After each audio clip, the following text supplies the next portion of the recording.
From America First Legal, victory. U.S. District Court denies Target's attempt to dismiss AFL lawsuit and transfer venue. Shareholder action against undisclosed risks and losses caused by Target's ESG, DEI, and LGBTQ pride campaign to continue. So this is not necessarily, it's not a victory in that the courts have ruled that Target caused undue risk to the shareholders by running these pride campaigns. They are basically saying, no, you can't dismiss this. We want to hear these arguments. Take a look at this. They say in a groundbreaking decision, the court denied both motions, holding Target's 2021 risk disclosure could be materially misleading because it was not specifically tailored to the risks related to its plan for a new and aggressive 2023 Pride Month campaign. Target failed to account for the specific risk that Target's upcoming Pride Month campaign or previous campaigns championed by Target could cause customer boycotts and a loss of sales. The amended complaint alleges that Target knew the risks of the 2023 Pride Month campaign and failed to publicly disclose such risks. Generic risk disclosures are inadequate to shield defendants from liability for failing to disclose known risks. Long story short, Target ran this massive Pride Month campaign. Everybody knew it was toxic to do because I believe this happened after Bud Light. And yeah, Bud Light was before this because that was April, I think, and then June was Pride Month. And they did not disclose to shareholders, hey, you know that thing that's costing billions of dollars over here? We're going to do it too. So we may see this. We may see a serious victory, they say. Due to boycotts against Target, the company lost $10 billion in market valuation between May 18th and May 23rd. With an overall loss between May 17th and October 6th of that same year of more than $25 billion in market capitalization. In denying Target's motion to transfer, the court noted that many of Target's directors live outside of Minnesota, and most of its corporate employees are required to come into the office once per quarter, implying that many of them work remotely. Furthermore, Target's 2020, 21, 22, and 23 shareholder meetings did not occur in Minnesota. For these and other reasons, Target failed to carry its burden in demonstrating that this court should transfer the securities litigation case to the District of Minnesota. Wow. So are they trying to say that since they saw how Bud Light tanked their stock with the Dylan Mulvaney fiasco, that Target, since they already set up their, because I worked in retail many years ago, but the idea is, I don't think they're connected. Okay, they're not connected. I think the point is everybody knows that these campaigns are extremely politically divisive. Okay. And Target did not disclose, hey, this is actually a political ideology that's risky, and they should have. Yeah. Now, granted, the court didn't say they did. They're saying you can't dismiss this. Like, we're going to move forward and hear the evidence, and this could result in Target getting serious penalties for running these pride campaigns. But I'll tell you this, where we're at right now with this, it's going to send chills down the spine of every other corporation. Yeah. Not only Donald Trump's victory and the Republican sweep, but seeing that they couldn't get this dismissed, companies are going to be like, yeah, we stay away from that stuff. We'll go broke. They have a fiduciary responsibility to inform the shareholders of things that they're going to do that may negatively affect the stock price. And if you're going to do something that's controversial, again, like we were talking about, we were just talking about why you wouldn't advertise with people that say controversial things, whether they be, acceptable to one group or not. But, when it comes to things like LGBTQ stuff, especially stuff that's geared towards children, that's a risky thing to talk about and to have in your store, and to make that, to not disclose that to your shareholders when they're the ones that are, they have a right to know what you're going to be doing and what you're doing. And if you do something that could negatively affect the stock price, you're obligated to let your shareholders know. And if you cost people money, you've cost them money, they may have the right to say, hey, you owe me money. I want my money back. I lost money because you mismanaged the business that I invested in. I think the important thing to understand, and that I have little respect for, is these people saying, like, we better watch out for cancel culture on the right. And I'm like, look, I am not some surface level classical liberal guy who is like, all free speech must be protected at all times for everybody, no matter what. That's silly. I was naive probably 10 years ago as to regard to these things. And now it's very clear that there is moral worldview, and there are those that would adhere to one and those that would not. So it's not so easy to say, I believe in free speech, because then you end up with woke institutional elements trying to destroy you. So my view is simply, overwhelmingly, I agree with free speech, but I don't defend the free speech rights of people who seek to destroy my rights. That's it. That's where the line is. I will not aid and abet people who are trying to destroy our worldview and our values that pertain to, classical liberal traditions and things like this. What I see with a lot of other people is they're like, we have to defend all of our enemies and let them do these things. And I bring this up in this context because the idea is, we can't cancel these companies and boycott them for doing these things. I mean, I'm like, no, yeah, we absolutely can. Absolutely. Like these employees, these corporate employees, these are the ones who are running the censorship campaigns. These are the people who are getting your products banned. These are the people who are making sure that your books don't appear on Amazon. So when we say, no, enough of this crackpot ideology that's shutting everybody down, I will not defend you. In fact, I will be happy to see your company fail.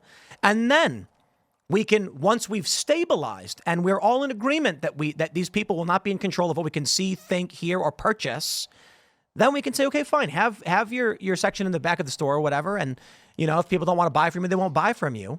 But I'm not going to tolerate institutionalized authoritarian ideology. That's my view. So if Target is going to play these games with these ideologies, I say, sucks to be you. I'm not going to defend a single ounce of your speech or anything like that.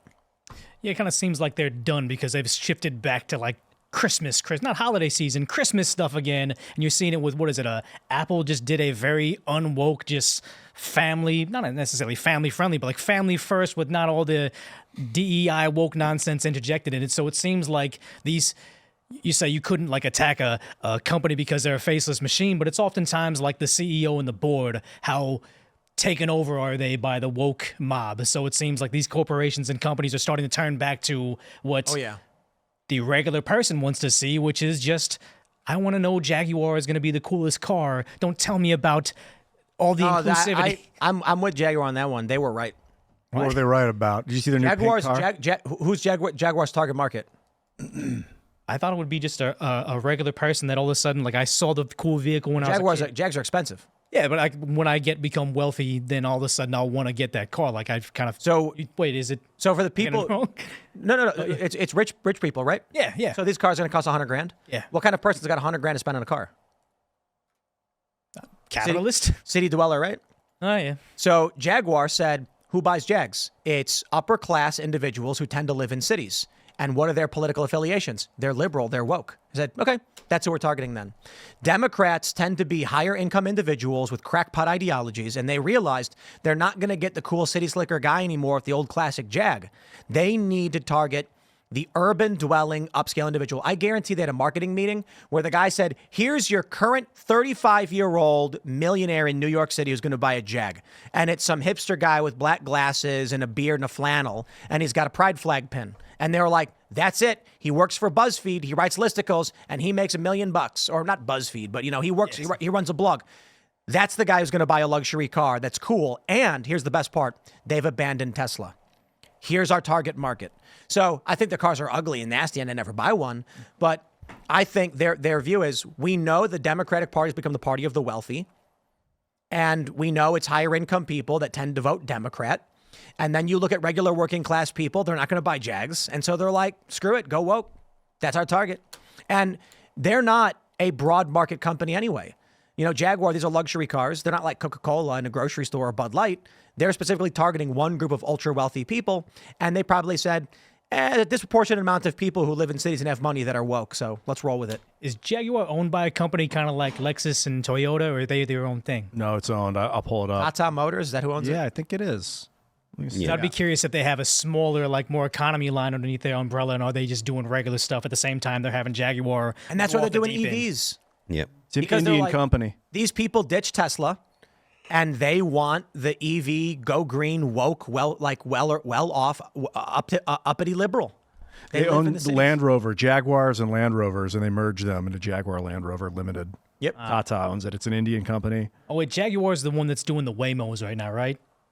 Waymos? Waymos, that's like the autonomous car in San Francisco. Yeah. So it's like that makes sense then. They're targeting that they're only going to target they're so in their bubble they can't see beyond Bud Light because they know that they're not trying to sell to like beer drinking, college football watching people. They sat down and they said, look, that $55,000 a year plumber, he ain't buying a Jag. Who is? And they're like, well, you've got this software developer who lives in New York. They are non-binary, and they've got disposable income. They could buy one. And they're like, okay, what do they want? I don't know, baby blue and salmon pink with a trans did you flag see on the it? new pink Jaguar? I just saw the reveal today. It's awful. That's weird real. I like the front from the straight on, and then you go on the back and you're like, now it's getting ugly and oblong. Yeah, I'm kind of drawn to it. It's electric? Yeah, they're all electric. Okay. And they're just so goofy. The real like thin looking Hey, look, lights. Oh, that really They're changes very my Art perspective. Deco. Yeah. Get woke, go broke. I gotta say, get woke, go broke. All concept cars don't really turn out to be what actually goes on the assembly line out there for the regular people. But it does change my perspective on this because then you're saying how like they targeted their people and us seeing from the outside in, what is it, all the promotional stuff for that Wicked movie. And it's like, it was insufferable for anybody regular, but my girlfriend loved it. I heard it's doing great on the box office, so they know their target demographic. The movie, even conservatives, like, actually the movie was really good. Oh, it's good? Okay. But the press tour is psychotic. Danny Polishchuk has an epic AI video. You guys got to watch his video on this, where he's interviewing them and they're saying these. It's really good. I can't do the bit justice, but Danny, we've had him on the show. Ryan Long and Danny Polishchuk, they do bits together. But Danny's YouTube channel, check it out. He's sitting down with them and he asks some questions. The last question he asks is like, he's like, 9/11 Tower 7. How did it fall down? And then he uses AI to have I don't know what he does. He like edits it to make them answer these funny questions. But anyway, I digress. So this Wicked movie's about the Wizard of Oz? The prequel to Wizard of Oz. Okay. Where the Wicked Witch is actually the good guy. Oh, of course. Is it good? But apparently it's Apparently good. people like it, but it's sad because I don't know the not Ariana Grande, the other girl. I really liked Cynthia and what's her Cynthia name? Erivo? Erivo? Yeah. Enrivo? Erivo. 'Cause Erivo. I really liked her in that Stephen King HBO miniseries. If you saw it, The Outsider. It's with the guy from Arrested Development, but she's Which guy? the main actor. Jason Bateman? Jason Yeah. Bateman, and it's kind of like a slow churn, but it's a good if you're into something spooky. It was really good, and to see her kind of go off the deep end on press tours, it's like I really wish I didn't see that because I thought she was an amazing actress, and then. Thanks for checking out this clip from Timcast IRL. Make sure to watch the show live Monday through Friday at 8 p.m. Subscribe to this channel, and we will see you all there.